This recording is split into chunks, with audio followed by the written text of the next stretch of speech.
Hola my friends, and welcome to my channel Tales from the Road. My name is Pierce, and today we're going to be talking about the lesser traveled South American nation of Paraguay.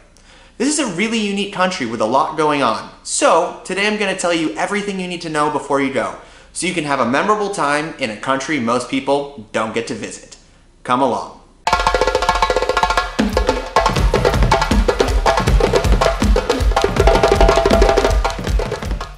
To start this video off, let's do a Paraguayan country overview. Geographically speaking, Paraguay is in the central part of South America. It has Argentina on its southern border, Brazil on its northeast, and Bolivia on its northwest. Paraguay sits in something called the Gran Chaco, which is this very sparsely populated central plains region, which is a lowland, semi-arid. Not a lot of people live there, and not a lot of animals live there. It's very wild in many senses. And this connects with the history as well.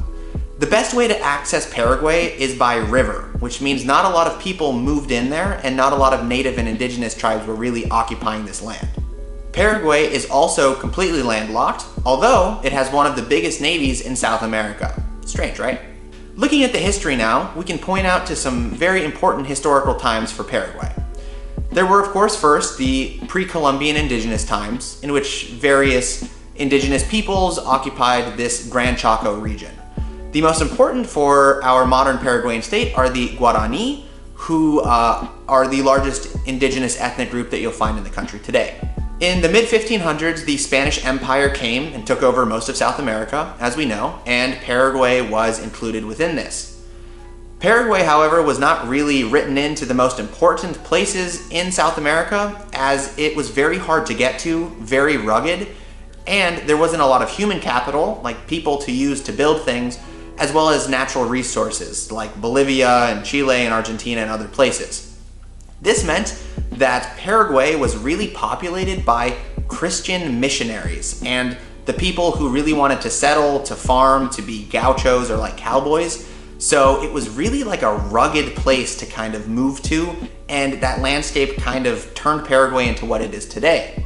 After, the 250 years of Spanish colonial rule, Paraguayan independence, just like many other independence movements in the region, popped up, and Paraguay became its own state. Paraguay actually used to be one of the largest countries in the South American region after independence, but due to political strife and wars with other surrounding countries, including the Triple Alliance of Brazil, Uruguay, and Argentina, Paraguay lost nearly half of its population and a big chunk of their land. This left the country without a lot of manpower for the future and without access to the sea, which made Paraguay one of the poorest places in South America and kind of set the stage how the country would be moving forward politically and economically towards the future. Regarding the more modern times, I think the most important thing that you would need to know is that Paraguay had a long-standing kind of dictatorship, that spanned the 70s and the 80s and was not a great time to be in Paraguay for sure. And of course, out of that, just like many other South American countries, they were able to implement a democracy and create the state in which we can visit and enjoy today. I'm not gonna lie, Paraguay today is an interesting place. While it is very Spanish, everyone speaks Spanish, they have Spanish colonial buildings, it has a very Spanish South American feel, there is something else going on here. And the fact is that, historically speaking, the majority of the population are what we call today as mestizo. Mestizo are people who come from half European background and half native indigenous background. That being said, Paraguay actually is one of the least Spanish-speaking countries in South America, as over 80% of the population speaks Guarani, which is, as I said earlier, the largest indigenous group in Paraguay.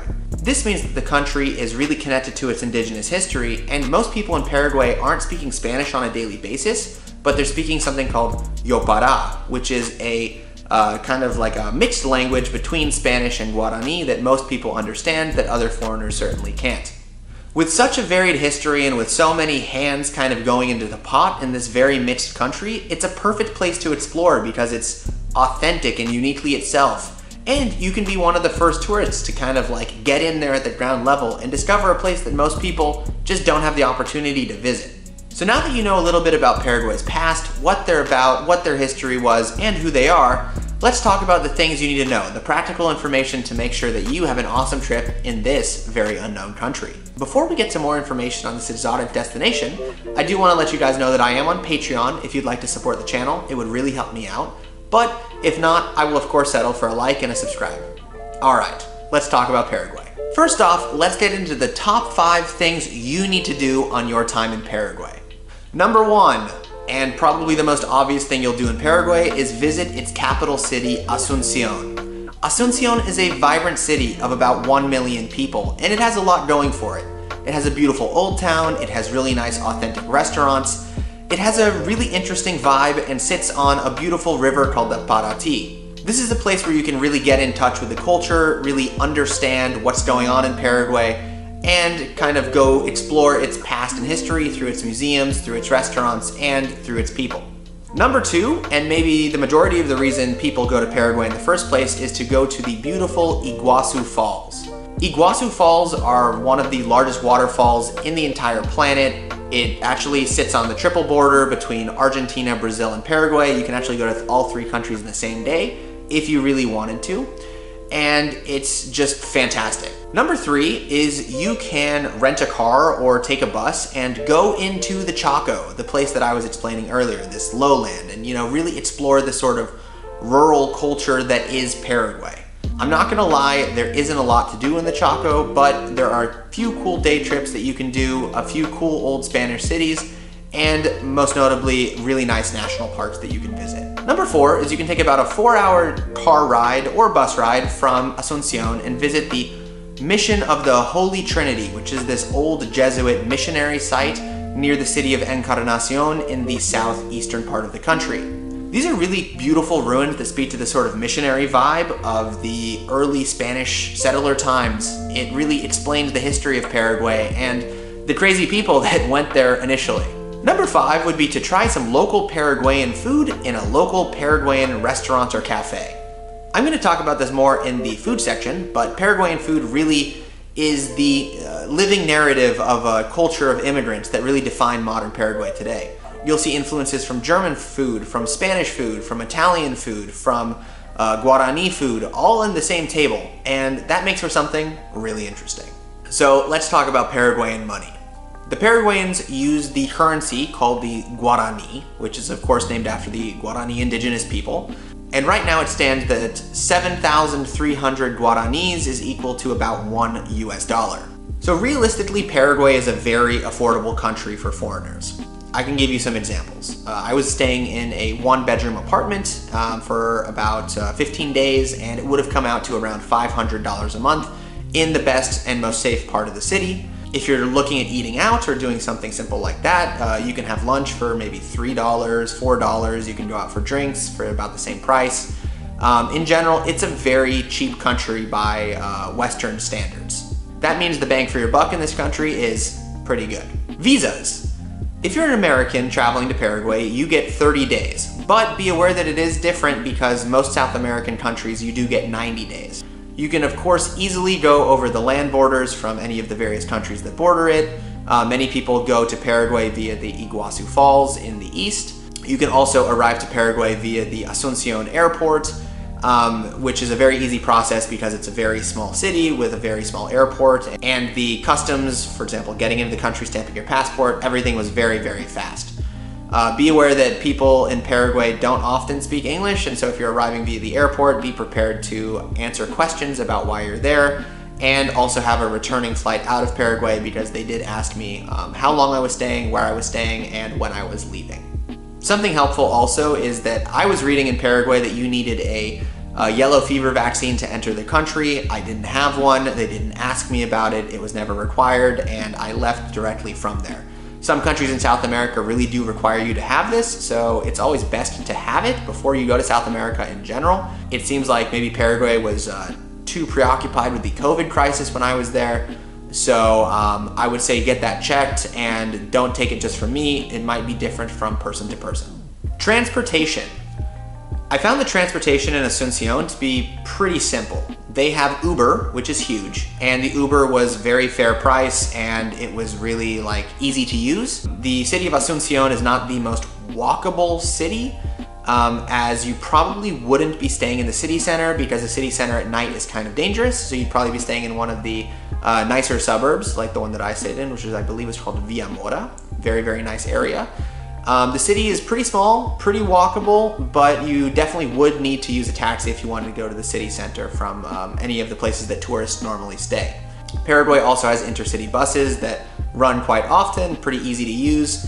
The only issue I found is that you couldn't book online. You had to book in person, and sometimes that was a little bit complicated, especially if you didn't speak Spanish. The one thing to know about Paraguay is that if you wanted to live there, like as an expat, it is just very isolated, and flying in and out of Paraguay is not cheap. I paid something like $250 to fly from Sao Paulo, Brazil to Asuncion, and then I paid another $200 to fly from Asuncion to Colombia. Since it's a small airport in a country most people don't go to, it's not the best connected country in the world, and that might be a negative if you really do like traveling and you want to spend some time in the country. So one of the major questions about South America that people like to know about is, of course, safety. Is Paraguay a safe country? I think the short-term answer would be yes. Paraguay was one of the only countries in South America where I felt really comfortable walking around outside at night. It seemed really low-key, really chill, really easygoing, and most of the people were really at home, so the streets were even just generally pretty quiet. The city center of Asuncion, just like the city center of many South American cities, can be dangerous at night, and specifically in Asuncion they have basically a lot of people who are displaced from various economic and let's call it natural disaster crises that are living in kind of a shanty town, legitimately in the center, right in front of the big church in Asuncion. So that area is very dangerous. I wouldn't recommend going there at all, but there are a lot of police around there, so that can keep you safe in any case. The whole point is just make sure you're not somewhere where you shouldn't be at the wrong time in the wrong place. So if you can avoid being somewhere at night in a place where you don't know in the city center, I think in Paraguay you'd really have no issues at all. How about internet? How is the internet in Paraguay? In Asuncion, I found the internet at my apartment personally was fine. I'm sure it could vary if you get to a more rural region, and it seems like the internet connection via the telephone companies probably hit or miss depending on if you're in a major area or not. So to end the video, I want to talk about my favorite section, which is of course food, or in Paraguay you can say comida. So in Paraguay, the most famous foods that people really wanted me to try were these two sort of corn cake things one called sopa paraguayana and the other one being called chipa guasu. Both of these come in large pans, and normally you're going to get a slice, which is like a kind of a square. I believe chipa guasu has some cheese on the inside, and the sopa paraguayana does not. Sopa, of course, means soup in Spanish, but it's not that at all. It's really a corn cake. Both of them are nicely spiced and are something that really kind of fulfill your Paraguayan food adventures, or it's a good place to start. The other dish that people really wanted me to try during my time there, and was probably my favorite mouthful of food in Paraguay, was something called a mbeju. I'm not sure you say the M or not, but this is like a starch cake. I believe it comes from potato starch or manioca flour starch, and it's, you know, this big, like the size of your head, should come out warm, really crispy, with a nice sort of cheese kind of vibe to it. Something memorable, and I've never had anything else like it. So you have to go to Paraguay and try the mbeju. An important part of the culture in Paraguay specifically is, of course, drinking mate. Mate being this kind of tea-like substance that people from all over South America drink, whether you're in Chile, Argentina, Uruguay, it's even in parts of Brazil, it's very famous. But specifically in Paraguay, you find something called terere, I believe I pronounced that right. And it's actually this apparatus for drinking the mate, and it's often served cold. It's kind of, think kind of like a refreshing green tea, cold sort of thing, iced green tea. Honestly, really good, really traditional, and something you have to do in Asuncion for sure. I hope you guys enjoyed the video. A like and a subscribe would of course be super helpful, so make sure to like and subscribe to this video if you want to stay tuned to more of this content. We're going to do more food videos, we're going to do more of these informational travel videos, and I hope you guys come along for the ride. Thank you so much for watching. Muchas gracias, and we'll see you in the next one.